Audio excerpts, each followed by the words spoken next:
Hello my dear friends, so welcome back. Welcome to your channel Cooking Astrology.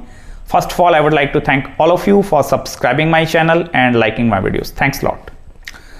So today in this video, let's try to understand one of the very important aspects of conjunction in Vedic astrology. Have you seen in some of the astrological birth charts, there are a lot of conjunctions that are forming over there, and in some astrological charts, there are very less or very few conjunctions. See, I will tell you one thing. In order to find the purpose of your birth, like why you were born on this planet Earth, conjunctions, they are going to help you a lot in your life. Because whenever two planetary conjunction, three planetary conjunction, or if there are some cluster of planets that are forming in your astrological birth chart, what is going to happen over there? All these planetary alignments, they act as a binding force behind you. Conjunctions of the planets, they help you to bind with all the aspects of your life, and that is a very beautiful thing, I will tell you. Sometimes you have seen the 7th house lord is in conjunction with the 10th house lord. 7th house, that is the house of your marriage and the married life. 10th house of your career. So it means your life partner help you to bind with your career as well. In that way, you can study the conjunctions in your own astrological birth chart as well. But conjunctions are very, very important thing. They are going to play a very important role in reshaping your complete life as well. Here I will tell you, you just need to connect the significance of that house with the planet that are sitting in the conjunction. Suppose 5th house, that is the house of the children, that is the house of education, that is the house of the childbirth as well.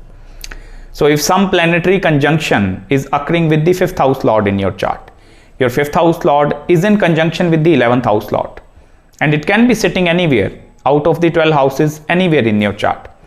I will tell you the triggering point behind that conjunction, it is going to happen at the time of activation of the 5th house. That is through your education. By taking the bachelor's degree, you can activate that conjunction, or even after having the childbirth in your life, you are going to activate that planetary conjunctions in your life. And I will tell you that planetary conjunctions, they are helping you to decide the course of your life as well. Similarly, as I made several videos upon the planetary activation techniques as well, how to activate your planets in Vedic astrology. Because in Vedic astrology, activation techniques along with the timing of events, they are going to play a very important role from the predictive point of view. Because in predictive astrology, I will tell you, predictions are going to play a very important role. Whenever you are going to predict some timing, okay, this is the astrological chart and someone is coming to you, predict the time for the job change or change in my career, then I will tell you, you need to study the astrological chart in such a way where you need to take conjunctions into consideration very first, I will tell you.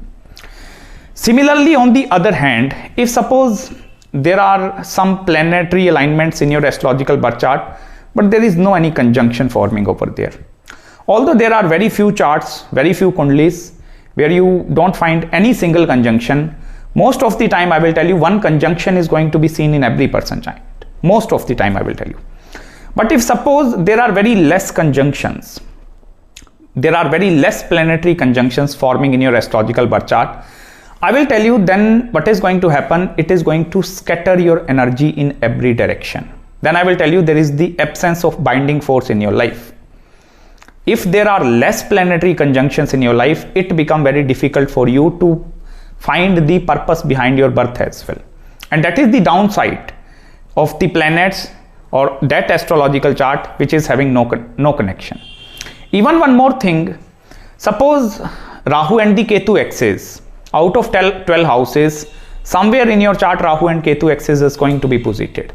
And I have talked many a times, if you want to go with the flow of Rahu, that is going to be very, very best suitable thing in your chart, specifically from the career point of view as well. But if suppose your Rahu and Ketu, on one hand, they are in conjunction with 2 or 3 planets. And on other hand, Rahu and Ketu, they are all alone. There is no any planet that is in conjunction with Rahu and Ketu. What is going to happen in the case of Rahu and Ketu, if they are forming some kind of a conjunction in your life, although there are going to be sufferings associated with that planet as well, because these are malefic entities. So it means you have did some of the karmas in the previous birth, and based upon that accumulated karmas, you have received such kind of a planetary alignments. Suppose your Rahu is in conjunction with planet Venus. This is a Dhan Yoga, wealth giving yoga, but there is going to be some severe sufferings that are also associated with the love life as well. Because any malefic planet, Rahu is in conjunction with any other planet. Suppose Rahu is in conjunction with Saturn. So Saturn is the fear and anxieties, worries as well. These two malefic planets, it is also going to create its part in your life. You are going to receive that level of negativity, that downsides in your life as well. But on the other hand, if suppose Rahu and Ketu are all alone, they are not forming any conjunction in your chart, then what is going to happen? Most of your life, then you are going to create your own karma. What are you doing right now? What are the karmas, that duties that you are performing in this present world? Whatever the karmas you are performing, that karmas are adding up to the Rahu and the Ketu axis in your life. Because Rahu and Ketu axis, if that is all alone, it means you don't have much previous or the pending or the past life karmas that are coming in this present birth. If Rahu and Ketu are in conjunction, it means yes, pending karmas. If with Venus, it means pending karma with wife. If Rahu is in conjunction with planet Surya, so some pending karma with your father. If it is moon, then with your mother. So it means there is going to be some pending karmas over there. But if there is no conjunction, if Rahu is alone, Ketu is also all alone, it means you have not accumulated huge amount of karmas from the previous birth. In this present birth, whatever you are doing right now, this is going to decide in the upcoming birth as well. That is your next births. What are going to be the karma that are going to attach with the Rahu and the Ketu axis. And that is the beauty of Jyotish Shastra. Because here I will tell you, you need to study all the aspects into consideration. Upon researching more and more into Vedic astrology, I found this thing. If your chart is very balanced, I will tell you, because most of the astrological charts that I have seen, there are going to be some aspects that are very strong and some aspects that are very weak. In some astrological charts, they are going to have a lot of money, wealth in their life, no family life, nothing, no health. So this is not a balanced chart. So how do you identify that thing? Whether the person is going to live a balanced life or it is going to be a completely unbalanced life? Look into the planetary conjunctions. They are going to tell you whether that individual is living a very balanced life or it is going to be a complete imbalances happening in their life. Because based upon the planetary conjunctions, you are going to decide this thing as well. Conjunctions are acting as a deciding factor as well. Specifically from the timings point of view as well. I made like one video 2 years back upon how to predict, how astrologers predict the timing of events. And I will tell you, conjunctions are also one of the important thing.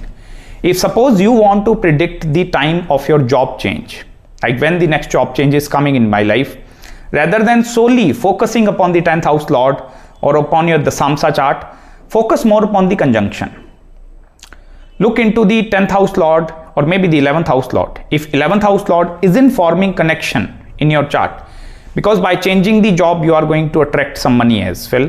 So it means your 11th house of incoming gain must have to have activated.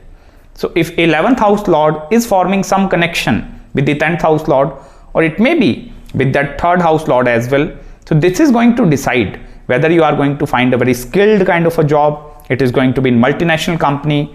Similarly, with regards to the business yogas as well. If you want to see, I want to become an entrepreneur and right now I'm doing 9 to 5 job. So when the event is going to trigger, study the conjunctions very carefully. And then go to the Vimshotri Mahadashas, Antardashas, Prayantardashas and the transit as well. Because I will tell you one very important thing. Planets, they are continuously moving, continuously. Surya is moving, Rahu Ketu is moving, Jupiter, Saturn, every planet is constantly moving. They are not stationary. Whenever any planet is going to transit over the conjunction, this is going to create some different result rather than planet transiting over the single planet. If suppose you are Libra ascendant, Saturn is posited in the 5th house in the sign of Aquarius. So if suppose Jupiter is transiting over the Saturn, that is going to give you the different result. Whereas on the other hand, if suppose Saturn is with conjunction with Venus, and then Jupiter is transiting over two planetary conjunction, then it is going to create a lot of difference between those two things as well. If suppose in your astrological birth chart you want to see some of the biggest changes, when is the next big change that is coming in my life, look into the conjunction. Any planet that is transiting over that conjunction, and focus more upon the 3, 4 and even 5 planetary conjunction. Because if suppose 4 planetary conjunction is occurring in the 10th house, any planet that is going to transit over that 4 planets, because you must need to take degrees into consideration as well, but I will tell you, any planet that is going to transit from your 10th house, any major planet, then what is going to happen, this is going to create a lot of shifting and lot of transformations in your life as well. Specifically, I will tell you, you must need to pay attention to the sign of Scorpio and the sign of Aquarius, these two zodiac signs. In your D1 chart, if you are looking for the transformations, when is the next transformation that is going to happen, look into the sign of Aquarius and the sign of Scorpio. As soon as your ascendant lord is going to transit over the sign of Scorpio or the sign of Aquarius, this is also number one triggering point where you are going to predict a lot of things in your life. Because predictions in Vedic astrology, that is not only based upon one thing. There are going to be a lot of factors that you need to take into consideration before making the prediction. And here I am sharing this simple technique with you, very simple technique.